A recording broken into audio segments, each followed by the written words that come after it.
Halo Ngominers, apa kabar? Kembali kita berjumpa di ngomongin Inter. Wah, kalian pasti tahu ini bahas apa? Bukan bahas pemecatan STI, tapi kita bahas Inter Milan atau preview pertandingan, lebih tepatnya ya, preview pertandingan Supercoppa Italiana Inter lawan Milan. Gila, ini adalah sudah takdir, ini harus ketemu derby della Madonnina.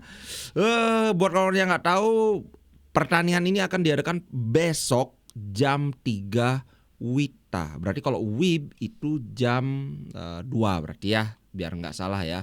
Kalau Anda berada di WIB itu jam 2. Ntar aku cek dulu biar nggak salah ngasih informasi. Tadi sih sudah benar. Akan diadakan pada, ya betul, kalau WIB itu jam 2, kalau WITA itu jam 3. Alright. Nah, pertandingan Inter lawan Milan ini selalu akan menjadi pertandingan yang seru, entah karena itu friksi-friksi yang ada di lapangan, entah itu karena skornya gede, misalnya 5-1 gitu. Pokoknya seru gitu loh. Menurutku ini tidak akan menjadi pertandingan seperti Milan lawan Juventus yang cenderung agak boring atau agak membosankan.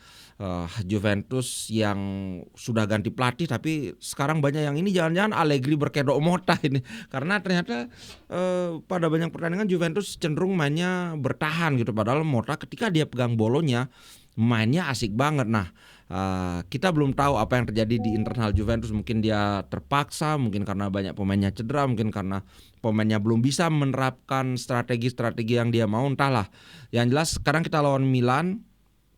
Beberapa kali kita lawan Milan itu nggak pernah ada yang namanya main saling bertahan, nggak selalu saling serbu.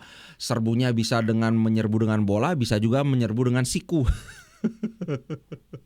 Nah, kalau kita ini aja ya, fair-fairan aja. Kalau dari pengamat tentu saja lebih banyak yang mengunggulkan Inter.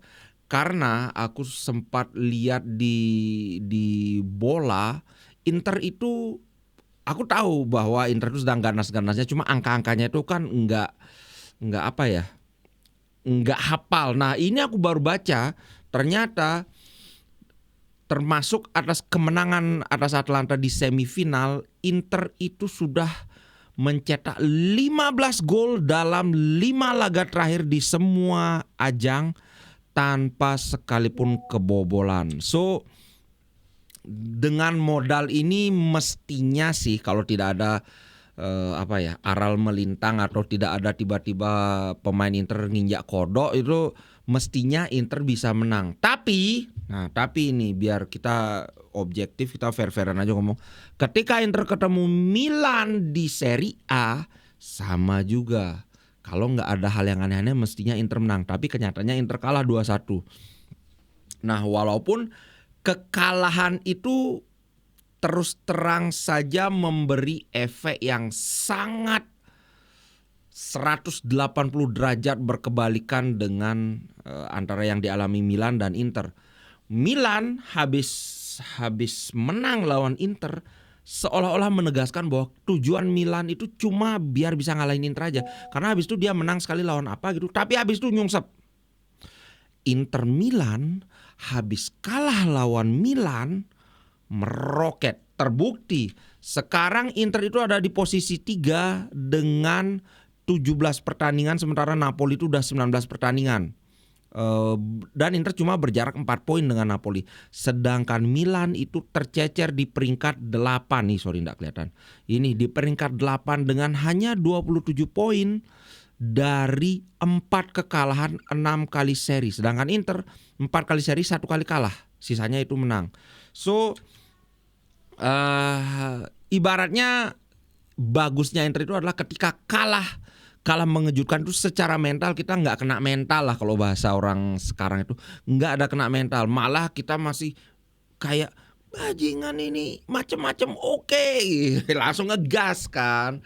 Nah, sedangkan Milan ya kita tahu sendiri apa yang terjadi di Milan sampai berujung dengan dipecatnya Fonseca dan diganti oleh Conceição. Dan bisa dikatakan, kalau kemarin aku sudah nonton extended highlightnya yang 20 menit itu Milan lawan Juventus,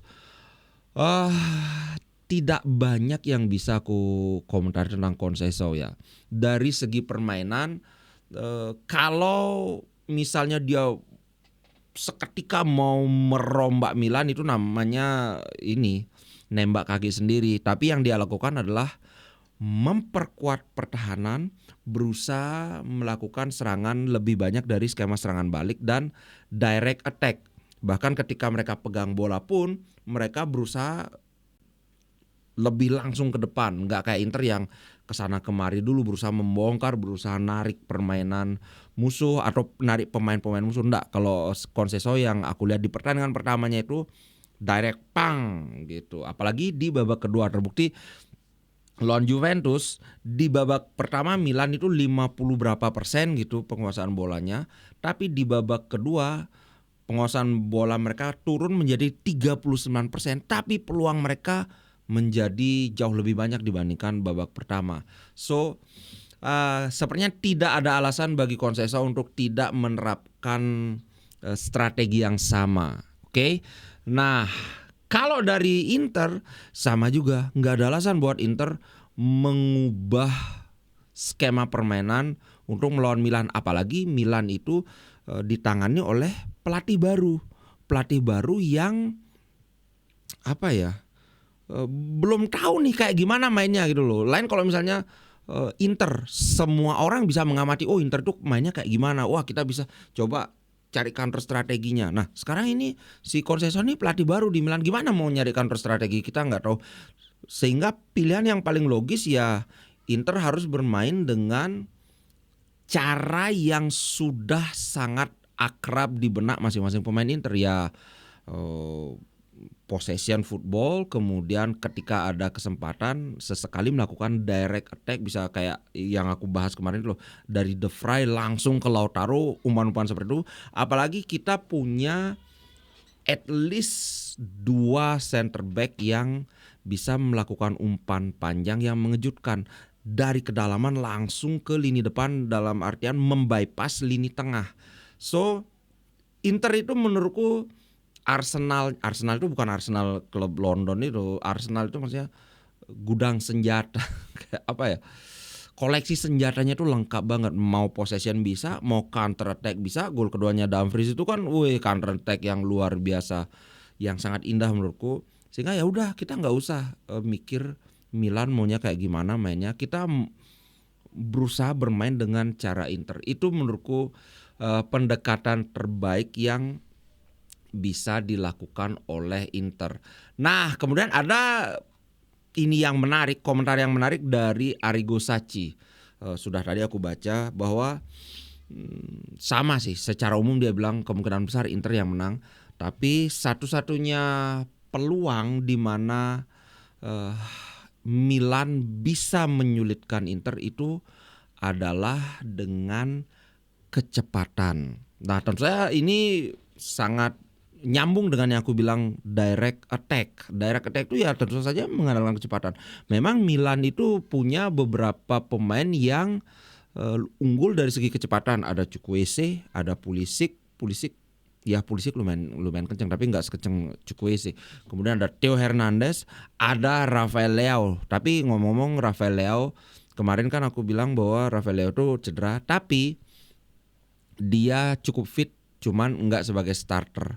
Sebaliknya buat Inter juga mantap, Thuram bisa bermain, tapi kemungkinan besar tidak akan sebagai starter. Tadi udah ada beritanya bahwa dia cukup fit untuk ada di bench. Kalau perkiraanku sih gini, jika Inter bisa mengunci kemenangan, atau janganlah mengunci kemenangan, misalnya sampai menit 60-70 itu Inter bisa skornya 2-0, selisih 2 gol, kemungkinan besar Thuram gak bakalan dimainin karena ya cari aman, karena ya kayak ini kayaknya bisa main gitu. Beneran bisa apa enggak ya?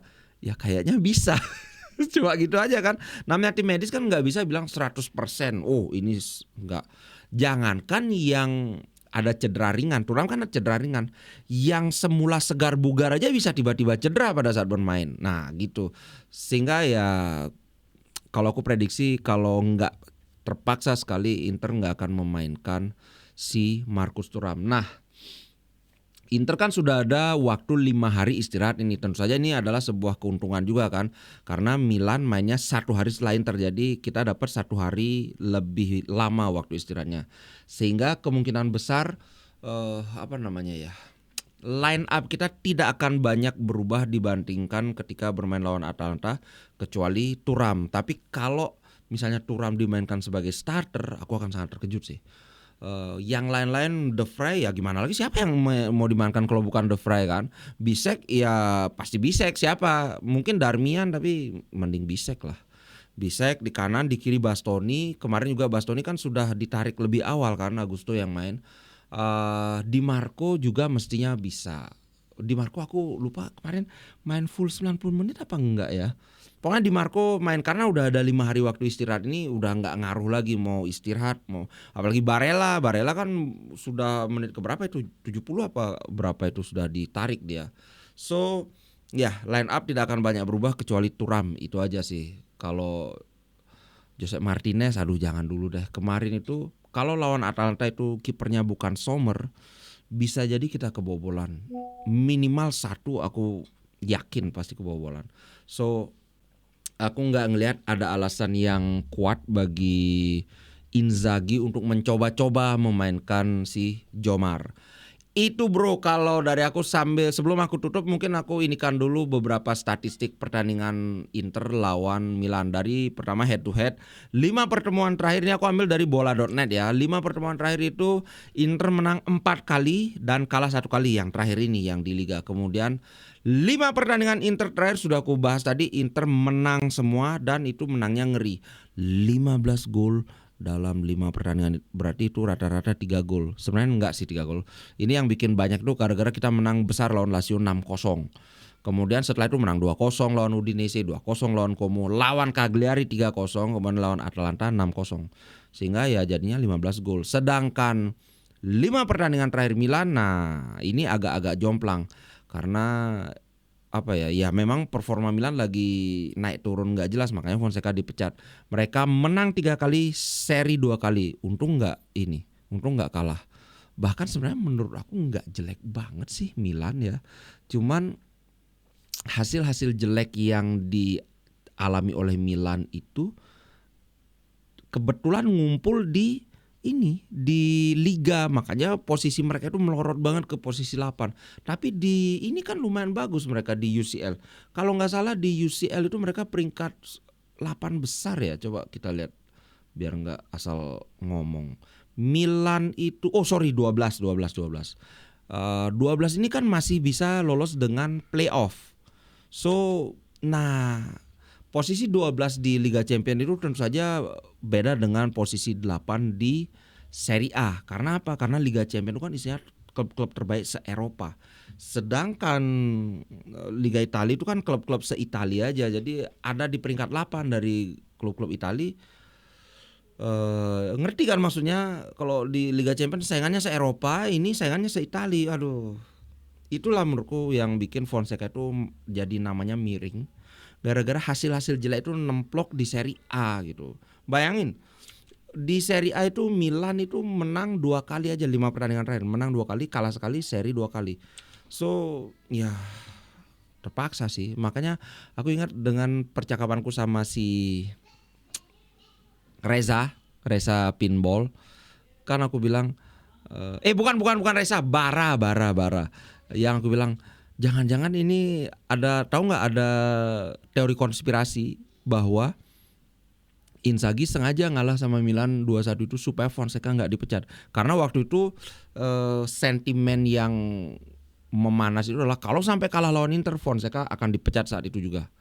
Tapi Inzaghi jeli nih, waduh kalau Fonseca dipecat ini Milan bisa bangkrut. Ya udah kalah aja deh, kita kehilangan 3 poin. Dan beneran habis itu Milan makin nyusah. bercanda itu. Oke, itu dulu ya prediksi buat pertandingan atau preview pertandingan. Nah, sebelum aku akhiri, aku mau terima kasih banyak buat Kurt Indonesia sudah menjadi pendukung setia channel ini. Buat kawan-kawan yang tertarik, Kurt ini parfum mantap baunya. Sudah banyak, semakin ada lagi kemarin yang kasih testimoni positif. Wah, Kalau baunya sih dia suka, tapi kalau bau itu kan banyak ke selera masing-masing kan. Yang jelas dia bilang bahwa ininya aromanya tahan lama, dan aku sudah membuktikan memang tahan lama. Oke, linknya aku kasih di bawah. Dan terima kasih buat kawan yang yang apa namanya, yang beli merchandise di Ciptaloka. Aku dapat notifikasinya, aku dikirimi email. Thank you banyak sekali cara buat kawan-kawan bisa mensupport Ngomin. Salah satunya yaitu berbelanja di afiliasi, di link-link afiliasi di bawah, atau berbelanja di berbelanja di toko Ngomin di Ciptaloka. Oke, atau jadi member bro, hanya 10.000 dalam sebulan, yang paling murah. Oke, ciao guys, terima kasih banyak. Sampai jumpa besok dini hari kita live reaction. Oke, ciao ciao.